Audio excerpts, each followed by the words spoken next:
경제가 이렇게 쉬울 수 없다. 경제가 이렇게 시원할 수 없다. 경제가 이렇게 색다를 수 없다. 경제직설 출발합니다. 자, 오늘은 테크엠 강진규 기자 그리고 김영롱 앵커 함께합니다. 어서 오세요. 안녕하십니까. 네, 반갑습니다. 반갑습니다. 자, 그 전 세계에서 정말 유행처럼 번지고 있는 이 사업. 모든 도시들이 다 나는 이 사업을 하고 싶다라고 하는데 무엇인지 지금부터 확인하겠습니다. 대주제 공개합니다. 자, 오늘 저희가 준비한 주제는 바로 이겁니다. 우렁각시 스마트 시티. 네. 근데 우렁각시가 앞에 붙은 이유가 뭐예요? 저는 사실 기사에서 네. 영감을 얻어서 우렁각시 스마트 시티라고 정했는데 네. 많은 분들이 그거를 궁금해 하시더라고요. 네, 어떤 이유예요? 자, 그러니까 이런 거죠. 스마트 시티라는 게 네. 우리도 모르게 우리의 안전을 책임져 주고 또 우리도 모르게 우리의 쓰레기를 굉장히 깨끗하게 처리해주고 몰래 뒷바라지 해준다 뭐 그렇죠. 이런 거예요? 우리도 모르게 물을 정수해주고 이런 게 스마트 시티의 한 단면인 것 같아서 우렁각시 스마트 시티라고 좀 정해봤어요. 네네. 이제는 좀 이해가 되시나요? 네. 그리고 네. 이게 어느 정도 또 초기 단계다 보니까 네. 이렇게 우렁각시 느낌을 또 받게 되는 것 같아요. 나중에 진짜 이게 정말로 100% 스마트 시티가 네. 되면 이제 우리 눈에 보일 정도로 그렇죠. 기술이 발전하잖아요. 맞아요. 예. 맞아요. 네. 정확하게 짚어주셨는데 네. 지금 초기 단계이기 때문에 또 우렁각시라는 말이 그렇네요. 어울릴 수도 있는 것 같습니다. 자, 일단 제가 먼저 이야기를 시작해 볼 건데 사실 좀 숙연한 이야기를 먼저 해드려야 될 것 같아요. 왜요, 갑자기? 얼마 전에 네. 이런 사건 사고가 있었어요. 굉장히 안타까운 사건이었는데 지난 9월 9일 새벽에 서울 한 주택가에서 화재가 발생을 했거든요. 네. 그런데 이 화재가 발생한 것을 새벽이다 보니까 네. 많은 분들이 몰랐어요. 그러다가 이 빌라에 거주하고 있었던 화재가 발생한 빌라에 거주하고 있었던 28살 안치범 씨가 네네. 화재를 인식하고 빠져나왔던 거죠. 네. 그런데 다른 이웃 주민들이 빠져나오지 못한 것을 알고 119에 신고하고 바로 빌라에 들어가서 계속 문을 두들기면서 이웃 주민들을 대피시켰던 거예요. 아이고, 결국 네. 모든 주민들은 대피를 했는데 안치범 씨는 안타깝게도 그 유독가스 때문에 생을 달리 목숨을 잃게 됐죠. 자, 여기에서 좀 두 가지 안타까운 게 있었어요. 첫 번째가 만약에 이 화재 발생 사실을 물론 안치범 씨가 신고를 했음에도 불구하고 이 대응까지는 시간이 걸릴 수밖에 없잖아요. 그렇죠. 그런데 화재 신고가 되기 전부터 화재 발생부터 우리가 이 사실을 알았다면 달라지지 않았을까라는 첫 번째 안타까움. 그리고 네네. 두 번째가 사실 안치범 씨가 그래도 굉장히 우리는 의인이라고 생각을 하는데 네. 이 외부에서 건물 안으로 들어가는 모습은 CCTV에 찍혔대요. 예. 그런데 내부 복도에 CCTV가 없어서 네. 정말 어떤 행동을 했는지 모르기 때문에 의사상자로 선정되기까지 지금은 좀 어려움이 있다고 합니다. 아, 진짜요? 만약에 내부 복도 CCTV까지 잘 갖춰져 있어서 아무런 문제 없이 네. 이 안치범 씨가 의사상자로 선정이 될 수 있었다면 또 어떻게 달라졌을까? 저 안타까운. 그건 오늘 주제를 떠나서 되게 어이없는 음, 거네요. 뭐 법적인 문제니까 어쩔 수가 없다고 쳐도 네. 그냥 인간적인 마음으로 생각했을 때는 목숨을 다해서 구한 건데. 그런데 이런 것들을 이런 안타까운 사건 사고를 줄여주거나 혹은 없애줄 수 있는 방법이 없을까? 라는 생각이 드는 거죠. 어떻습니까? 그래서 그러니까 이거는 알겠어요. 이제 수련한 이 얘기는 알겠는데 왜 이야기를 꺼내신지를 이제 그 속내를 좀 말씀을 하셔야 이야기가 진행이 될 것 같습니다. 네, 제가 이 이야기를 드렸던 이유 네. 잠시 후에 저희가 좀 이야기를 해드리겠습니다. 지금 방금 전에 BOJ 네. 일본 통화정책회의가 결정이 됐고 그 결과가 발표가 됐다고 하니까 자, 그 내용부터 지금 전화 연결이 됐죠? 네, 전화 연결이 됐다고 하니까 그 내용부터 먼저 짚어보고 다시 이야기를 이어가도록 하겠습니다. 자, 저희가 대신증권 투자전략팀 이경민 팀장을 연결했습니다. 안녕하세요. 네, 안녕하십니까. 네, 자, 그 통화정책회의가 결론이 발표가 됐는데 일단 가장 큰 관심은 그거죠. 추가적인 양적 완화를 더 할 것이냐 아니면은 이번에는 양적 완화보다는 금리를 인하할 것이냐 이거였는데 일단 결과가 어떻게 발표됐고 그 결과가 발표된 배경은 어떻습니까? 지금 뉴스가 하나둘씩 뜨고 있어서 최종적인 결과를 확인하지 못하고 있는 상황입니다. 지금 나오는 뉴스로는 단기적으로 고정금리로 8천억 원을 공급하겠다라는 얘기를 뉴스가 나온 상황이고요. 그리고 금리 인하 여부라든지 그런 것들은 좀 더 지켜봐야 될 것 같습니다. 하지만 지금 중요한 것은 BOJ에서 정책의 여지를 높여줄 수 있을지가 관건이라고 생각을 하는데요. 일단 고정금리로 자금을 공급하기로 했다는 점은 좀 미국 눈치, 그러니까 오늘 새벽에 발표될 예정이죠. FOMC 회의 눈치를 보는 그런 스탠스가 아닌가라는 생각을 하고요. 좀 더 내용들이 확인되면은 거기에 대해서도 자세히 말씀드리도록 하겠습니다. 네. 자, 지금까지의 나온 결과만 살펴보자면 어느 정도 좀 소극적인 대응처럼 보이는데 어찌됐건 이런 그 BOJ의 결정 결과는 발표가 됐고 이제 앞으로 우리에게 남은 것은 이제 내일 새벽에 발표될 예정인 FOMC 회의 결과 발표 아니겠습니까? 그 FOMC 회의에서도 지금 어떤 결과가 나올 것인지 이번에 금리를 인상할 것인지 아니면 12월까지 늦출 것인지 그런 것이 가장 큰 관점일 것 같은데 좀 시나리오별로 어떤 그 앞으로의 전망을 보고 계십니까?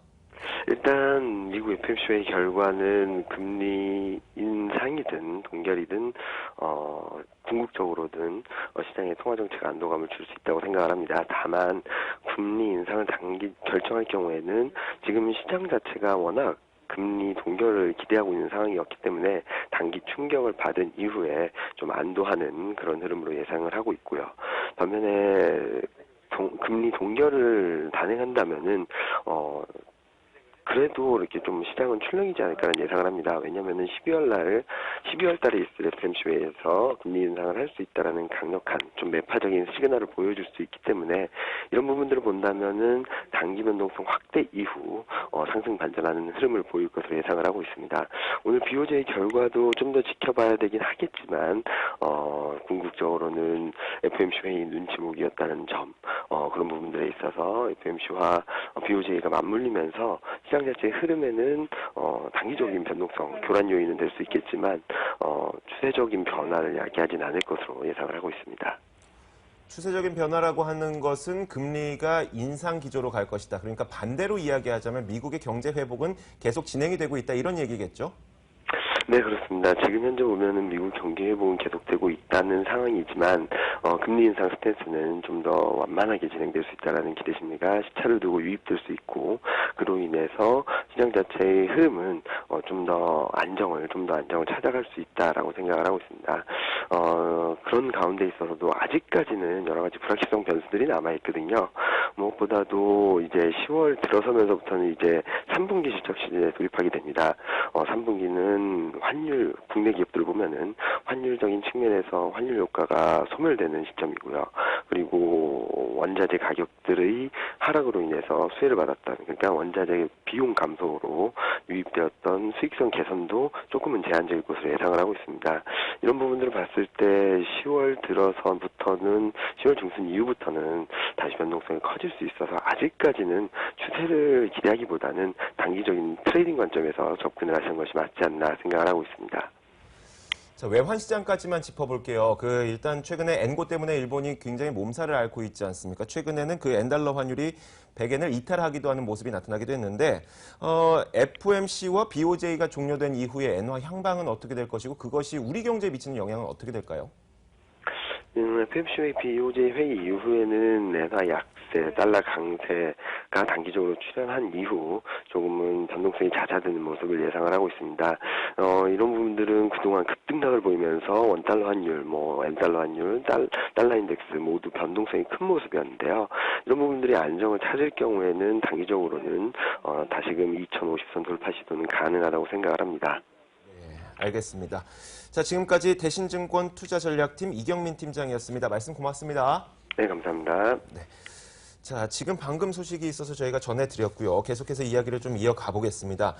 조금 전에 제가 말씀드렸던 그 안치범 씨 사례 살펴보면 제가 두 가지 안타까운 점을 말씀드렸었죠. 그 첫 번째가 바로 이 내부 CCTV가 있었으면 어땠을까? 그리고 화재 발생 사실을 신고 전부터 알 수 있었으면 어땠을까? 네. 사실 이런 것들이 스마트 시티가 현실화가 된다면 모두 다 가능한 것이기 때문에 저는 이런 안타까움을 말씀드렸었던 거거든요. 네네. 네. 근데 말씀이 맞습니다. 근데 이미 이게 먼 미래 얘기가 아니고 진짜 안타까운 거는 이게 실제 지금 적용이 되고 있습니다. 네. 그러니까 제가 그 얼마 전에 그 송도 스마트 시티를 구축하는 네. 현장에 갔었는데요. 근데 갔는데 이제 거기서는 이제 그 방송 카메라들을 이제 특수 카메라를 이용을 해서 아파트를 다 비추고 있는 겁니다. 그래서 아니 이게 왜 대체 아파트를 이렇게 비추고 계시냐. 네. 그랬더니 그 아파트에서 만약 화재가 발생을 하면은 그 주민이 신고를 안 해도 그 카메라에서 영상 감지 장치로 바로 그 잡아낸다는 겁니다. 화재를. 그리고 그게 바로 그 IT를 통해 가지고 이렇게 알람 기능이 있고 그러면 그 관제 센터에서 그걸 보고 그 이제 그 직원 그러니까 구청이나 이런 직원 시청 직원분들이 이제 119를 바로 신고를 할 수가 있다는 거죠. 24시간 되는 거 아니에요? 예, 맞습니다. 24시간 계속 그렇게 보고 있는 겁니다. 그러면 이제 예시로 들어줬던 그런 사고도 면에 좀 방지를 어느 정도는 할 수 있었겠네요. 그리고 사람의 육안으로만 확인을 하는 것이 아니라 그렇죠. 카메라 네. 자체가 열을 감지할 수 있다는 예, 거죠. 예, 그렇습니다. 오, 이런 것이 스마트 예, 시티구나라고 맞습니다. 생각이 드는데, 네. 자 그러면 스마트 시티가 무엇인지를 좀 알아야 될 것 같아요. 네. 스마트 시티 뭐 우리가 지금까지 뭐 얘기하고 여러분들이 어느 정도 예상하시는 거와 똑같습니다. 스마트 네. 시티 같은 경우에 역시 뭐 CCTV가 아무래도 지금은 주가 될 수밖에 없는데요. 네. 이런 뭐 더 멀리 가자면 정보통신 기술이나 뭐 사물 인터넷, 빅데이터를 통해서 전반적으로 그냥 도시를 스마트하게 만든다고 보시면 돼요. 그래서 CCTV로 감지를 하고 그것이 자동으로 뭐 재난 방지랄지 교통 안전이랄지 교통 네. 조절이랄지 그리고 더 나아가서는 어떤 생태계 보호까지도 해줄 수 있는 시스템 자체를 이제 스마트 시티 그리고 그 도시를 스마트 시티라고 우리가 얘기를 하는데요. 네. 혹시 유비쿼터스라고 생각나세요? 아, 예전에 예. 많이 들어봤었는데. 예전에 저희 학창 시절. 때. 그렇죠. 네. 우리가 그때 당시에 생각했던 유비쿼터스 그 느낌이 지금의 스마트 시티라고 얼추 생각하시면 돼요. 그래서 옛날에는 UCT 네. 라고 얘기를 많이 했었거든요. 네. 그때는 U가 유행이었으니까. 그 전은 N이 유행이었고 N이 뭐죠? N세대 뭐 했었을 때 그 다 전에 N부터 X. 썼잖아요. 네, 맞아요. 그러다가 이제 U를 거쳐서 요즘에는 이제 우리가 스마트 시티라고 하는 건데요. 우리가 많이들 얘기했잖아요. 사실 자율주행 자동차도 네. 얘기를 하고. 그런데 이런 것을 더 쉽게 예를 들어서 우리가 전에 얘기했었던 사거리에서 통신기술을 이용해서 신호등을 제어하고 교통량을 네. 제어하고 이것도 나중에 가서 스마트 시티에서 벌어질 수 있는 여러 가지 일 중 하나거든요. 그러니까 이렇게 생각을 하시면 되는데 이게 먼 나라 얘기가 아니라는 거죠. 그러니까 그래요? 우리 방금 전에 예시가 된 예, 예. 것처럼 네. 송도와 청라지구 그렇죠. 네. 이미 되고 있고요. 청라지구 같은 경우에는 지금 스마트 시티 그러니까 이제 계획을 잡고 있는 스마트 시티에서 74% 이상 완료가 된 상황입니다. 오. 그리고 이제 평창 동계올림픽 열리잖아요. 네. 평창 같은 경우에도 이제 계속해서 시도를 하고 있는 모습이고 이외에도 지난주에는 고양시 같은 경우에 통신사와 협약을 맺었어요. 네. 스마트 시티 구축을 위해서. 오. 사실 어떤 빅데이터랄지 사물 인터넷을 하려면 그냥 단순하게 생각해도 통신사와 협약을 맺는 게 가장 빨라요. 맞아요. 왜냐하면 CCTV는 시청에서 제공을 해주고 네. 그리고 그것을 통해서 통신 기술 그리고 와이파이 기술은 아무래도 독보적으로 통신사가 잘 갖고 그렇죠. 있으니까 네. 이것을 이제 같이 협력 관계를 맺는다면 스마트 시티 구축하는데 더 편해지는 모습이고요. 청라국제도시가 지금 잘 돼 있기 때문에 여기를 네. 좀 예시로 들어드릴게요. 청라국제도시에 429개 CCTV가 있대요. 많은 거예요? 많은 거죠. 오. 길마다 다 있으니까. 네. 그리고 가보시면 아시겠지만 청라 국제 신도시가 그렇게 큰 도시는 아니거든요. 네. 그런데 여기에 길마다 다 깔려 있고요. 이걸 통해서 이제 방제 시스템을 모두 갖추게 되는 거예요. 이야. 그리고 또 하나가 교통 흐름은 이제 뭐 서울에서도 많이 됩니다만은 네. 이런 교통 흐름을 자체적으로 판단해서 버스가 다니는 노선에는 지하철 노선 교통을 알려주고요. 그게 무슨 말이에요? 그러니까 이제 자 버스가 막히게 되잖아요. 네. 그러면 이제 지하철을 타야 되잖아요. 네. 그런데 그러면 고민될 때 있지 않아요? 아 여기서 지하철을 타는 게 빠를까? 버스를 맞아요. 타는 네, 게 빠를까? 그런데 이제 버스 정류장에는 지하철에 대한 정보가 뜨는 거고요. 네. 그리고 지하철 정류소, 지하철역 같은 경우에는 버스 정류장의 교통 흐름이 뜨는 거예요. 아, 이게 더 빠르다 알려주는 거예요? 예. 그런데 사실 이것도 스마트 시티 중에 하나거든요. 네. 스마트 기술 중에 하나고요. 네. 그리고 또 한 가지가 방범 폐쇄로 그러니까 CCTV를 통해서요. 지난해 총 236건의 경찰이나 119 신고가 있었대요. 네. 그러니까 뭐 소매치기부터 해서 술 취해서 쓰러진 사람부터 해서 네. 화재 신고까지 해서 뭐 각종 범죄에 대해서 청라와 송도지구에서 합친 게 벌써 230건이 넘어서고 있다는 거예요. 네. 그러니까 자체적으로 신고가 들어가는 거예요. 어. 누가 이렇게 신고를 해가지고 들어간 게 아니라 예, CCTV 통해서 포착이 돼서 야. 자체적으로 경찰서와 119로 연결이 되는 거고요. 또 이를 통해서 뭐 송도부터 뭐 세종시까지 이제 계속 뻗어 나가고 있는 상황입니다. 네. 시간이 많지 않을 테니까 세종시에서 좀 저는 저 나름대로 획기적이었던 거 한 가지만 추가로 네. 말씀드릴게요. 역시 CCTV로 24시간 모니터링 하는 거는 똑같고요. 네. 그런데 하나 대단한 것이 우리 서울도 아직 쓰레기 수거차 아침마다 다니잖아요. 네. 저희 집에 새벽 2시마다 그 쓰레기 수거차 때문에 시끄러워요. 그렇죠. 네. 그리고 또 물론 좋은 일 하시는 거지만. 그럼요. 네, 지금 그렇지만. 나쁘게 아니, 말해서 아니, 그런 게 아니라 저희 집이 저층이라. 제가 저층이라. 가난해서. 그렇죠. 네. 그리고 이게 시민의식이 발달되지 못한 몇몇 분들은 네. 이게 너무 악취가 나게 쓰레기를 갖다 맞아요, 놓는 맞아요. 경우도 그렇죠. 있고 하잖아요. 맞아요. 그런데 세종시에는 이런 첨단 쓰레기 자동 집화 시설이 있대요.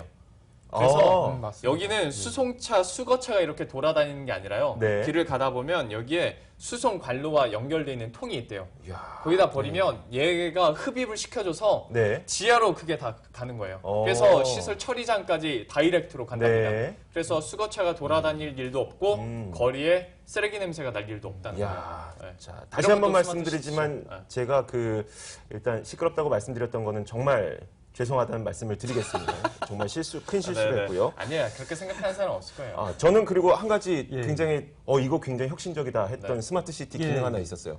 베이징에서는 네. 스마트 시티 그런 기능을 이용해서 출산율을 실시간으로 조절하고 있대요. 그게 맞죠. 이런 거, 출산율이요? 네, 출산율까지, 그러니까 어디에서 누가 태어나고 있는지 이런 것들을 실시간으로 해서, 네. 그러니까 출산율 관리를 하는 거죠. 장려하는 거예요, 안 그러면 막는 거예요? 그거는 요즘엔 장려긴 한데 네. 또 과다한 출산은 못하도록 해놓고 있잖아요. 두 네, 명까지만 그렇죠. 해놓고 네, 있으니까 그런 관리를 해야 되는 국가이다 보니 이런 기능을 또 갖고 있는 거죠. 그러면 시민이 스스로 조절을 해야 되는 거예요? 그렇죠. 이거 보고 법적으로 오늘은 정해져 날이 있잖아요. 아니겠다. 약간 그런 거 하는 거예요. 오늘은 너무 기준치를 웃돌았으니까 오늘은 조심하자. 약간 이런 거예요. 정말 제가 어떻게 괜한 모든 소리를 것을 했나요? 이렇게 재밌게 만들 수 있을까요? 자, 지금까지 김영롱 앵커가 네. 이야기했던 것은 사실 현실화되고 있는 스마트 시티고요. 네. 강진규 기자가 이런 스마트 시티가 미래는 어떻게 더 발전할 수 있는지 그런 것 좀 얘기해 주세요. 근데 미래는 지금 이제 말씀하신 것들이 네. 다 완전히 융합된다고 보시면 될 것 같습니다. 그러니까 네.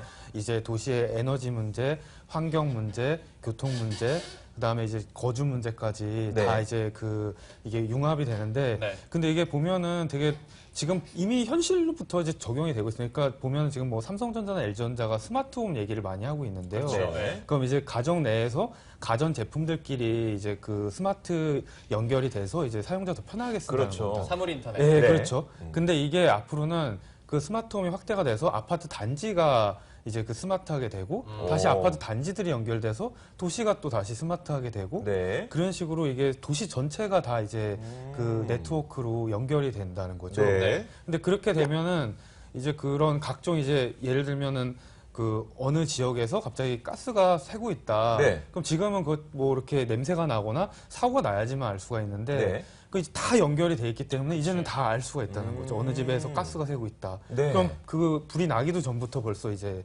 그거를 관리를 할 수가 있게 네. 되는 거죠. 그러니까 아직 우리 도시들이 스마트 시티 초기라는 게 네. 지금은 거의 CCTV를 통해서 받고 그것을 뭐 신고해주는 예, 정도잖아요. 네. 관리해주는 네. 정도. 그런데 이제 이게 더 고도화되면 열고 닫고 네, 신호를 바꾸고 뭐 이렇게 하고 예. 그러니까 도시 자체를 그냥 돌리는 운용을 거예요. 할 수가 운용을 있는 하는 거예요. 와. 지금은 그냥 이렇게 보는 걸 통해서 해주는 그렇죠. 정도인데 네. 이렇게 아예 조절을 한다니까 어찌 보면 참 신기한 일이고 어찌 보면 조금 무서운 일이 될 수도 혹은 있는 이럴 거죠. 수도 있겠네요. 관제센터에서 예, 예. 중앙 관제센터에서 이 집에서 가스가 새고 있다. 그럼 가스관을 닫아주고 그럴 수도 또 이런 있죠. 것도 가능해지고 네. 굉장히 편리해지고 안전해지는 예, 예. 그런 것이 바로 스마트 시티다. 자, 그런데 이 스마트 시티라는 것이 단순히 어떤 관제센터에서 조절하는 것은 사실 IoT, 특히 인터넷이 아니어도 가능은 했었거든요, 지금까지도. 그런데 그것과 지금 스마트 시티가 예. 다른 점은 뭘까요? 근데 이제 그 지금까지 그러니까 예전에 UCT라는 개념은 솔직히 이제 기술적인 관점이 많았습니다. 네. 기술적인 관점에서 뭐 기술을 넣고 인프라를 깔자 그런 그쵸. 개념이 많았는데 그 스마트 시티 개념은 아까 초반에 이제 김홍래 앵커께서 말씀하신 것처럼 이제 뭐 빅데이터도 있고 뭐 인공지능도 있고 이런 새로운 기술을 해가지고 그러니까 진짜 이제 인간 맞춤형 서비스를 제공을 하는 개념으로 점차 이제 바뀌고 있다는 거죠. 그러니까 내가 필요한 서비스를 이제 앞으로는 좀 더 이제 발전을 하면은 그에 맞춤형으로 이제 도시 서비스들이 딱 이렇게 제공이 될 수가 있게 되는 겁니다. 오. 자, 우리가 스마트 시티가 현실화된다면 사실 지금까지는 김영롱 앵커가 얘기했던 것처럼 CCTV로 확인할 수 예, 있는 예, 것들이 그렇죠. 거의 주를 이루다 보니까 네. 범죄 예방이라든지 이런 쪽에 좀 치중이 되어 있는 것 같은데 사실 앞으로 좀 더 되게 되면은 에너지 문제도 좀 해결할 수 있고 이런 예. 것들도 있더라고요. 이미 어떤 그렇습니다. 식으로 하게 되는 거죠, 그러니까 그러면? 그 바르셀로나 같은 경우는요. 스페인 바르셀로나 네. 거기 이제 가우디의 도시로 유명한데요. 네. 근데 또 하나 유명한 거기가 이제 스마트 시티를 추진하는 걸로 유명합니다. 네. 근데 거기는 그 가로등 1000개가 넘는 가로등을 전부 다 네트워크로 연결을 하고 다시 또 그 가로등들끼리 또 이제 그 가로등마다 이제 뭐 태양광이나 풍력 장치를 다 이제 그 달아놓은 겁니다. 네. 그래서 이제 도시에서도 어느 지역은 좀 더 어둡고 어느 지역은 좀 더 밝을 수가 있으니까 그거에 맞춰서 이제 그 전등을 조절을 하고 또 이제 전력도 그러니까 어떤 지역에서는 태양이 많이 비춰가지고 전력이 많이 충전됐다. 네. 그럼 그 전력을 다른 쪽에 있는 가로등으로 이제 전달할 수 있는 식으로. 스마트하네요. 네, 그렇습니다. 그래서 도시 전체 이제 가로등 그거를 이제 스마트하게 운영을 하면서 에너지를 절감을 하고 오. 또 이제 그 환경 에너지를 또 이용을 해가지고 네. 또 운영을 하고 그런 방식으로 지금 하고 있습니다. 자, 우리 바르셀로나 이야기가 나왔으니까 예. 말인데 또 다른 국가들에서도 그런 것들이 있을 거 아니에요? 아, 예, 네. 그렇습니다. 그 프랑스 니스 같은 경우에는 네. 그 이제 그 ITS니까 교통 쪽 관련해가지고 그쪽에 좀 관심을 많이 갖고 있습니다. 그래서 네네. 거기서는 이제 그 자율주행차 얘기도 하셨는데 네. 그것도 이미 좀 시도를 하고 있고요. 그러니까 어. 도시 그 도로와 도로 그다음에 가로등, 신호등, 그다음에 네. 차량까지 다 이제 연결을 해서 아, 이게 진짜요? 어떻게 효율적으로 할 수 있는지를 그걸 와. 이제 좀 테스트하는 아, 그거를 테스트. 예, 좀 네네. 준비를 하고 있다고 해보는 줄 합니다. 알고. 아직까지 내가 너무 초기 뒤쳐졌다는 생각을 했거든요. 그래서 이제 네. 프랑스 니스에서는 그렇게 좀 준비를 하고 있다고 합니다. 아. 예. 다른 국가들은요? 또 다른 예는 없을까요? 추진 현황이 지금 네, 나오네요. 나오고 아, 있는데요. 예. 그리고 저 중국에서 아까 이제 이주영께서 말씀하셨는데 중국에서는 이미 그 스케일이 다릅니다. 저기서는 이제 350개 도시를 자기네가 이제 스마트 와. 시티로 만들겠다. 네. 그렇게 이제 주창을 하면서 이제 각 도시마다 이제 각종 그거를 이제 실험을 하고 있다고 합니다. 그러니까 뭐 어떤 도시에서는 뭐 교통 쪽 분야를 더, 어떤 데서는 환경 쪽 분야를 더 이렇게 해가지고 다 이제 그거를 테스트를 하고 있고 최종적으로는 이제 네. 그게 전부 다 도시 전역으로 확산이 되게 되겠죠. 알겠습니다. 자, 우리가 스마트 시티에 대해서 지금 해외에서 보면은 에너지 분야의 효율성을 높이고 네. 또 어떤 방범 분야의 안전성을 높이는 네. 그런 쪽으로 주로 추진이 되고 있는 것 같긴 한데 네. 그런데 우리가 각자 걱정하는 게 그거 아닙니까? 조금 전 말씀하셨던 예. 게 되게 인상 깊기도 하면서 좀 우려스럽기도 했던 게요. 아파트를 카메라로 찍는다고 하니까 네. 전 특히 집에서 굉장히 훌러덩 하고 있거든요. 아, 그래요. 그러니까 그럼 상상이 가네요. 네. 저 그런 문제들이 있지 않습니까? 이게 과연 빅브라더라는 존재가 우리의 안전을 책임지는 수호자가 될 것이냐, 아니면 반대로 우리를 감시하는 수단이 될 것이냐, 사생활 침해도 있을 수 그럴 수 있겠고. 있죠. 이런 부분에 대해서는 어떻게 생각하세요? 아, 근데 저도 이제 그 말씀이 맞다고 생각을 하는데요. 그러니까 제가 하나 사례를 얘기를 좀 들었던 게 네. 그 이제 카메라로 이제 그거를 감시를 하다가 그 이제 인천 쪽이었는데 그 어느 그 놀이터에서 그 꼬마이 학생들이 네. 이제 불장난을 하고 있었다는 겁니다. 네. 근데 불장난을 하고 있어가지고 그 학생들을 이제 그 119에 신고를 해서 이제 불장난을 막고 이제 화재가 나는 거를 이제 막았다는 네. 거죠. 네. 근데 이제 거기까지는 되게 좋은 얘기인데 그러니까요. 근데 이제 그 이면에는 이제 그 놀이터를 계속 이제 주시를 하고 있었다는 얘기죠. 네. 근데 이제 그렇게 되면 이제 놀이터에 이제 뭐 보시면 알겠지만 그 데이트하러 가는 연인들도 네. 있을 수가 있고 뭐 가족들끼리 이렇게 갈 수도 있고 좀 이제 그쵸. 뭐 술 취한 분들 좀 앉아 있을 수도 있고 이렇게 하는데 근데 이제 만약에 그런 분들 입장에서 만약에 이렇게 된다는 걸 좀 알면은 네. 그 말씀처럼 약간 누군가 나를 보고 있다는 거에 대한 좀 부담감을 좀 느끼실 수가 있죠. 실제로 좀 다른 얘기일 수도 있는데 네. 구글맵 있잖아요. 네. 스트리트 뷰. 네. 그거 이렇게 찍었는데 전 세계적으로 불륜 커플이 그렇게 들통이 많이 났다고 그래요. 그러니까 그래요?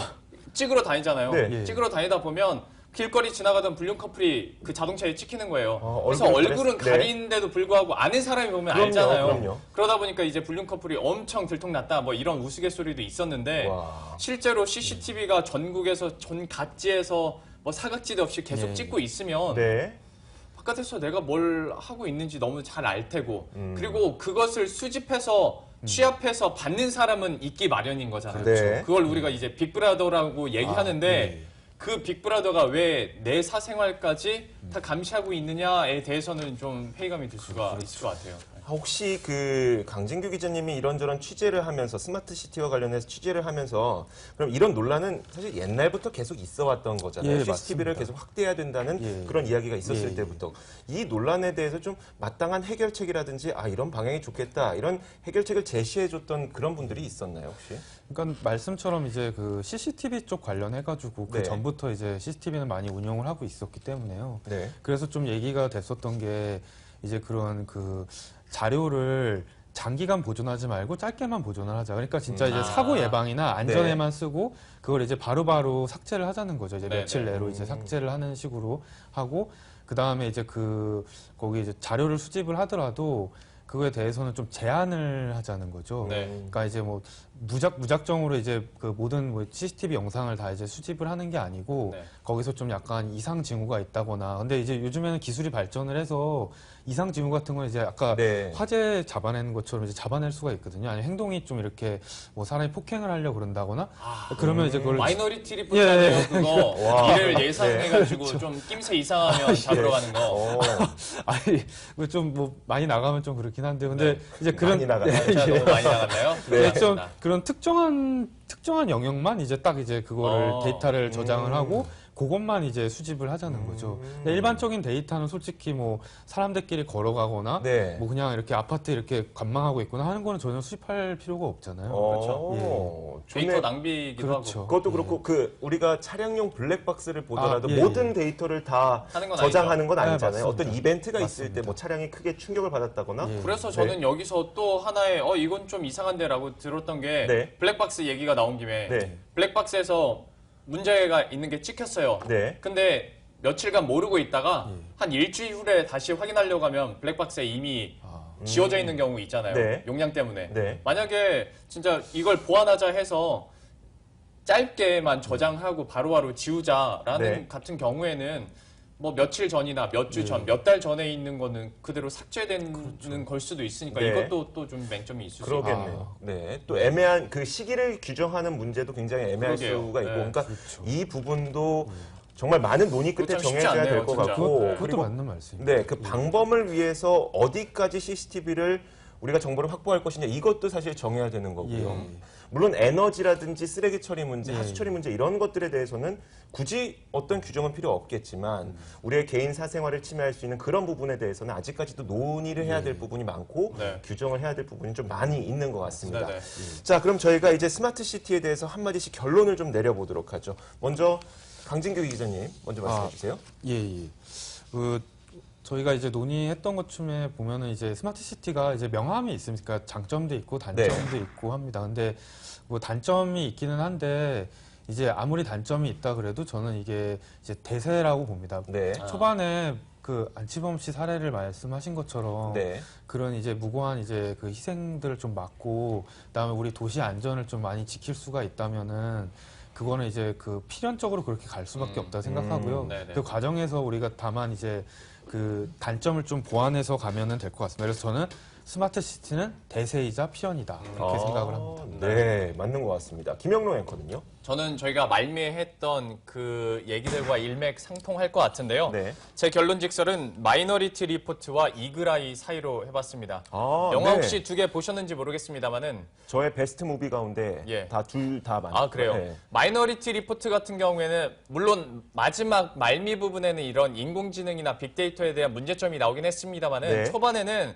이런 빅데이터나 스마트 시티로 인해서 편리한 점들이 굉장히 많이 나와요. 네. 그러니까 뭐 지하철 개찰구 통과할 때도 그냥 홍채인식으로 바로 되고 네. 뭐 이런 교통 시스템도 얘네가 조절해주고 이런 장점들이 있는데 이그라이라는 영화 같은 경우에는 편의성보다는 가운데 중앙통신 이 빅데이터 인공지능이 도시를 그냥 다 제어하거든요. 맞아요. 그리고 한 사람 죽이려고 하면 그냥 뭐 신호등 바꾸고 교통 막 체증 맞아요. 일으켜서 막 네. 죽이려고 하거든요. 그러니까 이런 문제점들과 이런 좋은 점들 사이에 현재 있지 않나라는 느낌이 들어서 좀 영화로 이렇게 빗대봤습니다. 네, 저는 김영롱 앵커가 했던 이야기를 고급스럽게 한마디로 좀 풀어볼게요. 저는 좀 저급했나 보죠. 네, 저 약간 좀 부족했어요. 제가 표현하는 바는 이겁니다. 스마트 시티는 안전한 자유라고 이야기할 수가 있을 것 같아요. 네. 그러니까 우리는 사실 안전한 삶을 살아야 되는 권리도 있고요. 예. 자유로운 삶을 살아야 되는 권리도 있습니다. 그런데 이 스마트 시티라고 하는 것은 아직까지는 그 두 가지가 상충되는 문제점을 안고 있는 거죠. 네. 하지만 강 기자님이 말씀하셨던 것처럼 어찌됐건 스마트 시티는 대세가 될 것이고 필연이 될 것이기 때문에 이런 수많은 논란을 거치게 되면서 우리는 더욱더 많은 국민들이 관심을 갖게 되고 거기에서 어느 일치되는 공감대를 형성할 수 있지 않을까. 그 시기까지는 좀 우리가 노력을 계속해서 그 공감대를 형성할 때까지 좀 기다려야 되겠다라는 생각이 들었습니다. 자, 이렇게 경제직설 시간, 오늘 이 시간은 여기서 마치겠습니다. 강진규 기자와 김영롱 앵커 수고하셨습니다. 고맙습니다. 수고하셨습니다. 수고하셨습니다.